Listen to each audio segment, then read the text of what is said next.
Bonjour à tous, bienvenue. Si vous nous rejoignez sur France 24, bienvenue dans cette édition. Les bureaux de vote ont donc ouvert ce matin en Tunisie. Plus de 9 millions de Tunisiens appelés à se prononcer par référendum sur une nouvelle constitution. La participation va donc constituer l'un des principaux enjeux de cette élection. Le vote a commencé. Est-il suivi ?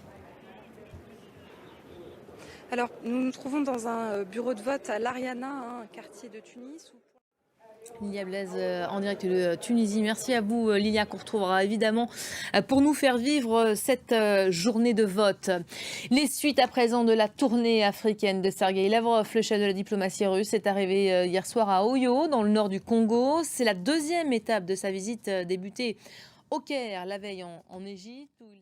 Ces propos interviennent après l'accord conclu vendredi entre Kiev et Moscou sur des couloirs sécurisés pour les exportations de céréales. Une avancée fragilisée ce week-end après les frappes de missiles russes sur le port d'Odessa. Le Kremlin qui reconnaît finalement les bombardements mais qui assure qu'ils n'empêcheront pas la sortie du blé ou encore du maïs du pays.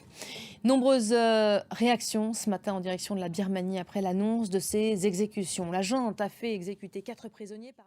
Arrivé hier au Canada, le pape François va se rendre aujourd'hui dans un ancien pensionnat pour autochtones. Une étape attendue, historique même, disent certains. Le souverain pontife pourrait y renouveler sa demande de pardon pour le rôle joué par l'Église pendant plus d'un siècle dans les violences infligées à des milliers d'enfants dans ces centres. Un déplacement qui ne fait pas l'unanimité, c'est ce que nous racontent tout de suite Tanguy Tricouart et Johanna Citruc. On vient d'apprendre à l'instant des nouvelles du front des incendies en Gironde. Le feu de Landiras est désormais fixé. Bonne nouvelle annoncée par la préfète de Gironde, sur laquelle on reviendra dans nos prochaines éditions. Et puis ce que l'on appelle une sacrée remontada, un 6e à la fin de la première journée du décathlon. Kevin Mayer est allé chercher hier un 2e or mondial ce dimanche à Eugène dans l'Oregon. Voilà, fin de cette édition. Merci à vous de l'avoir suivi. Restez à nos côtés. D'autres infos à suivre tout de suite sur nos antennes et également sur notre site internet www.france24.com. À tout à l'heure.